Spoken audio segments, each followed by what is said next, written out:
अमरूद के बाग आमतौर पर प्रदेश के सभी क्षेत्रों में देखे जा सकते हैं और अक्सर अमरूद के बाग में कोई न कोई पेड़ उकठा रोग से ग्रसित हो ही जाता है। इस रोग के कारण अमरूद के हर आयु के पौधे सूखने लगते हैं और समय रहते इसकी रोकथाम नहीं की तो देखते ही देखते यह रोग पूरे बाग में फैल जाता है। इसलिए उकठा रोग की रोकथाम के लिए आप कौन कौन से उपायों को अपनाएंगे, आइए जानते हैं पौध रोग विशेषज्ञ डॉक्टर मनोज वर्णवाल से।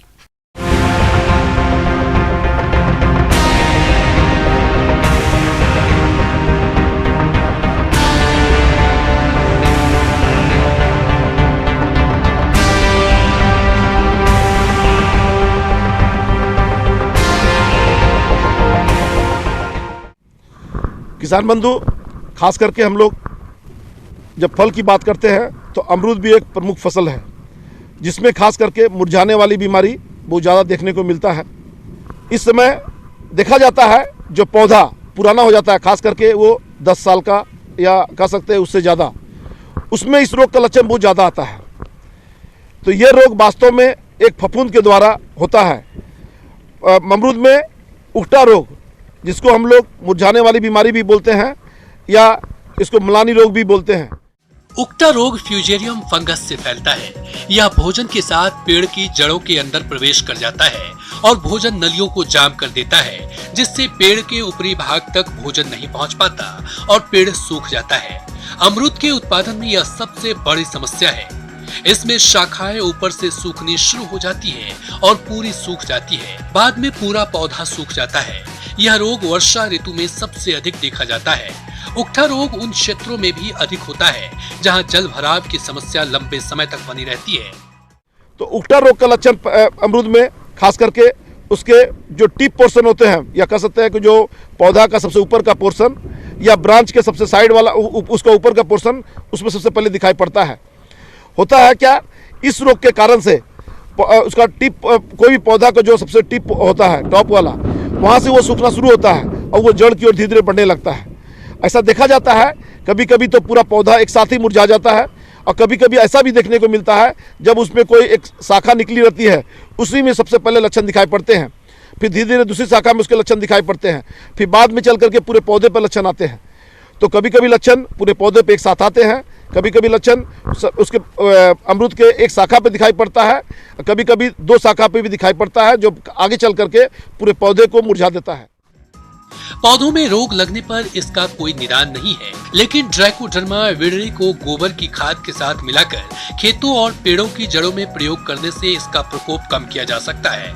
आमतौर पर ट्राइकोडर्मा विरिडी की 5 किलोग्राम मात्रा को 40 से 50 किलोग्राम गोबर की खाद या वर्मी कंपोस्ट के साथ मिलाकर उसमें हल्का पानी सींचकर प्लास्टिक की बोरी से 10 से 15 घंटे तक ढक देते हैं और उसके बाद थैलों और पौधों की जड़ों के पास इस मिश्रण को डालते हैं। तो इसके बारे में यही बोलना चाहेंगे, यदि रोग के लक्षण दिखाई पड़े तो निश्चित रूप से आप जान लीजिए कि आपको कुछ उपचार करना पड़ेगा तुरंत। तो जहाँ तक पौधा मुरझाया हुआ है उससे 2-3 उंगली ज़्यादा हट करके सीधे टहनी को काट दे। चाहे ऊपर का पोर्शन हो तो ऊपर का पोर्शन काट दे, या नीचे का पोर्शन ब्रांच वाला है तो ब्रांच वाला पोर्शन काट दे और काट करके वहाँ पर कॉपर ऑक्सीक्लोराइड या कह सकते हैं ब्लाइटोस 50 का घोल बना करके सीधे वहाँ पर उसको लेप चढ़ा दे। ब्लाइटोस 50 को जनरली हम लोग यही बोलते हैं कि 3 ग्राम दवा प्रति लीटर पानी में घोल बनाइए, उसी घोल को आप सीधे उसका कटा हुआ पोर्शन को पुताई कर दीजिए। या चौबतिया पेस्ट, जिसको कि आप कॉपर सल्फेट और लाइम और पानी तीनों को मिला करके हम लोग बनाते हैं। चौबतिया पेस्ट को भी लगाकर जो कटा हुआ पोर्शन है उसको हम लोग लगा सकते हैं। जो कह सकते हैं जो मरा हुआ पोर्शन जिसमें रोग का लक्षण दिखाई पड़ा था, उसको सावधानी पूर्वक से बढ़िया से उठा करके कलेक्ट करना चाहिए और एक कोना में ले जा करके उसको हम लोग जला देते हैं या मिट्टी में उसको गाड़ देना चाहिए, क्योंकि वही वास्तव में देखा जाता है रोग का वाहक बनता है। इस रोग से बचाव के लिए अमरूद की उकठा रोग रोधी किस्मों का चयन करें। यह रोग मिट्टी जनित है, इसलिए पौधा रोपाई के पूर्व मिट्टी को फॉर्मेलिन दवा से निर्जीवीकृत करना चाहिए। अमरूद के बागों में अधिक समय तक पानी का जमाव नहीं होने दें। बरसात के मौसम में पौधों के तनों के पास मिट्टी अवश्य चढ़ा दें। साथ ही मिट्टी जांच के आधार पर संतुलित मात्रा में उर्वरकों का प्रयोग करें। दूसरा, हम लोग बोलते हैं कि सीडोमोनास फ्लोरेसेंस का 10 ग्राम प्रति लीटर पानी में घोल बना करके जड़ के पास में उसका ड्रेंचिंग करने का सलाह देते हैं। इस तरह से करने पर निश्चित रूप से कह सकते हैं कि आप उकठा रोग को आसानी से अमरूद में रोक सकते हैं।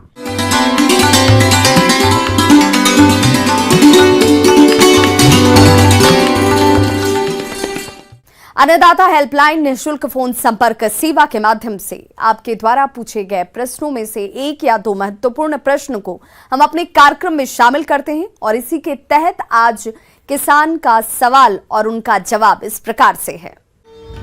आज के अन्नदाता हेल्पलाइन में जिस प्रश्न को कार्यक्रम में शामिल किया गया है उसे पूछा है ग्राम मोलाई, जिला दुर्ग के किसान विपिन मंडल ने। आप बटेर पालन पर जानकारी चाहते हैं तो विपिन मंडल जी आपकी जानकारी के लिए प्रस्तुत है कार्यक्रम का यह अंश।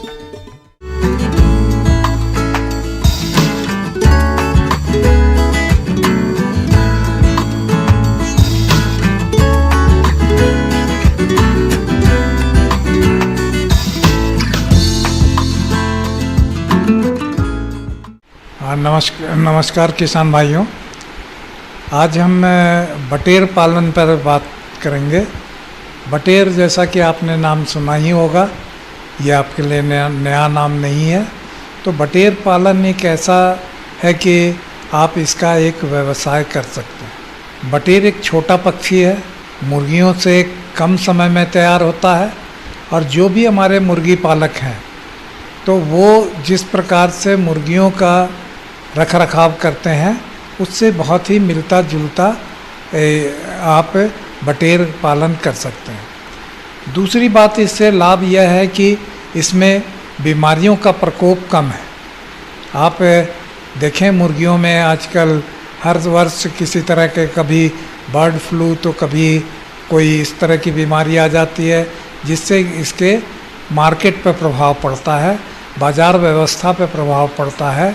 और तो हमें इससे बचाने के लिए अगर किसी दूसरे पक्षी का चयन करने की आवश्यकता होगी तो बटेर पालन एक अच्छा व्यवसाय के रूप में अपना सकते। पूरी दुनिया में बटेर की लगभग 18 नस्लें उपलब्ध हैं। उनमें से अधिकांशतः भारत की जलवायु में पाली जा सकती हैं।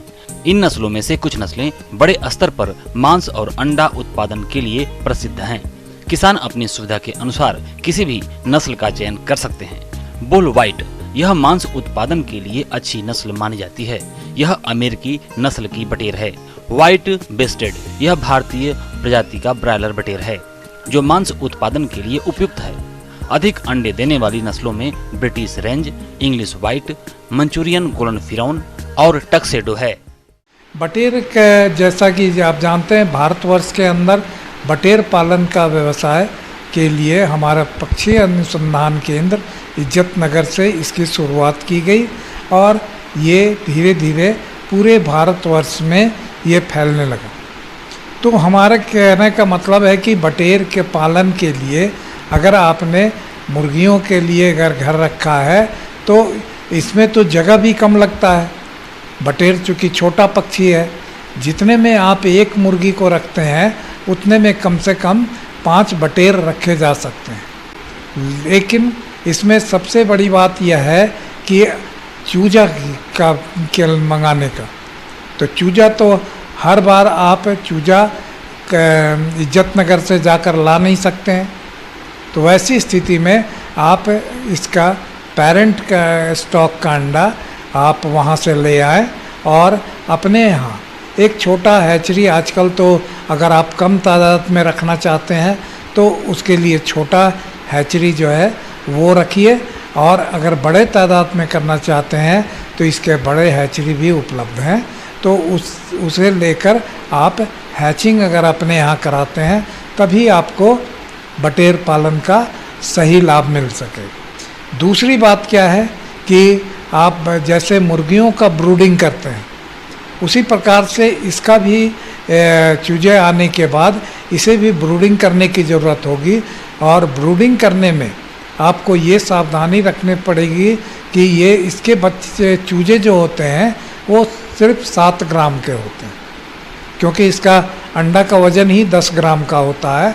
तो ये चूजे 7 ग्राम के होते हैं और इसमें इनका प्रबंधन अच्छी तरीके से करने की ज़रूरत है, क्योंकि अगर आप चूजे बचा पाएंगे तभी आपको आगे चलकर लाभ होगा। और आपके खान पान की व्यवस्था में इस चीज़ का विशेष ध्यान रखना है कि इसे थोड़ा प्रोटीन की मात्रा आप बढ़ा करके दें। जैसे कि हम लोग खल्ली देते हैं या मछली का चूर्ण देते हैं, तो इन चीज़ों की मात्रा बढ़ी हुई होनी चाहिए। थोड़ी मुर्गियों के दाना से ज़्यादा होना चाहिए ताकि इनका बढ़वारी अच्छी तरीके से हो सके। बटेर आकार में छोटे होते हैं और उन्हें आवास के लिए कम जगह की आवश्यकता होती है। बटेर जल्दी तैयार हो जाते हैं। मादा बटेर 6 से 7 सप्ताह में अंडे देना शुरू कर देती है और बटेर बाजार में 5 सप्ताह बाद बेचने योग्य तैयार हो जाते हैं। एक मादा बटेर 1 साल में लगभग 250 से 300 तक अंडे दे देती है। मुर्गी के मांस की तुलना में बटेर का मांस बहुत ही स्वादिष्ट होता है। वसा की मात्रा भी कम होती है, जिससे मोटापा नियंत्रण में मदद मिलती है। बटेर पालन में आहार और रखरखाव लागत बहुत कम होती है। मुर्गी पालन और पशुपालन के साथ बटेर पालकर किसान इस व्यवसाय से भी अच्छा मुनाफा कमा सकते हैं। तो इस प्रकार से अगर आप प्रबंधन करेंगे तो इसमें दवा में भी बहुत कम खर्च है।